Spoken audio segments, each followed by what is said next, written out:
Kembali Anda menyaksikan Metro Pagi. Tadi ada missing link antara ketiga partai koalisi di sini. Mungkin Pak Ikrar langsung bisa menanggapi. Sebenarnya kenapa nih Pak? Apa masalah mereka? Gini, kalau kita lihat sejarahnya ya, pembentukan sekretariat gabungan itu sebagai dampak dari kegagalan koalisi untuk menyatukan suara pada masa sidang paripurna mengenai pansus Bank Senturi ya, hak angket Bank Senturi.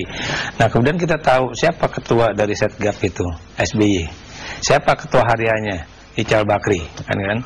Nah, yang jadi persoalan itu apakah ketika ada suatu konflik di antara partai-partai itu kemudian SBY itu melakukan suatu upaya untuk mendekati pimpinan-pimpinan partai itu ya untuk kemudian diajak bicara. Kenapa demikian? Karena buat saya sependapat dengan Bung Happy ya, manajemen konfliknya SBY ini selalu menggunakan media sebagai megafon ya untuk bicara kepada partai-partai itu, tapi tidak pernah berani ngomong secara langsung, gini loh, kita maunya begini, kenapa kok Anda nggak mau duduk sama-sama, kita dukunglah saya dan sebagainya. Tapi kalau kemudian selalu menggunakan media, kalau dalam politik internasional itu ya, megafon diplomasinya itu tentunya tidak akan menyelesaikan masalah, tapi justru akan menimbulkan suatu konflik internal yang semakin tajam. Jadi ini yang menjadi suatu hal yang krusial ya. Kalau Pak Happy tadi juga sudah banyak bicara mengenai masalah internal ya. Nah, kalau internal partai Anda sendiri, katanya kan Golkar memang akan mengevaluasi juga posisinya dalam koalisi ya.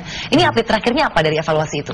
Ya, kita ingin melihat bahwa apakah Setgap ini punya benefit bagus nggak untuk proses berdemokrasi. Dan hasilnya ada benefit tidak? Kita melihat ini tergantung kepada sikap dari keputusan yang akan diambil nanti itu. Kan sekarang Pak SBY kan tidak mengatakan mengevaluasi Golkar, gitu ya. Sama sekali nggak ada kata-kata kita akan evaluasi Golkar, kita akan keluarkan Golkar.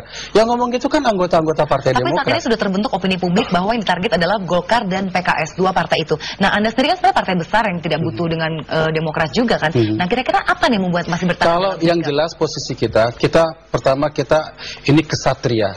Kita komitmen untuk membackup beliau itu sampai 2014. Tapi kalau kemudian kita dikeluarkan, kita siap.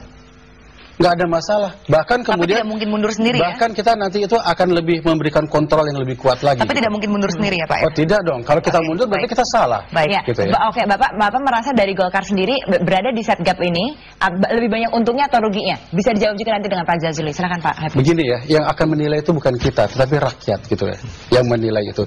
Tapi kalau konstituen kami mengatakan bahwa kalau Setgap ini ternyata lebih banyak mudaratnya daripada baiknya, ya kita juga nggak ada masalah gitu untuk kalau kita dikeluarkan. Tapi nggak mungkin kita akan mengeluarkan diri begitu gitu ya. Itu yang pertama. Yang kedua,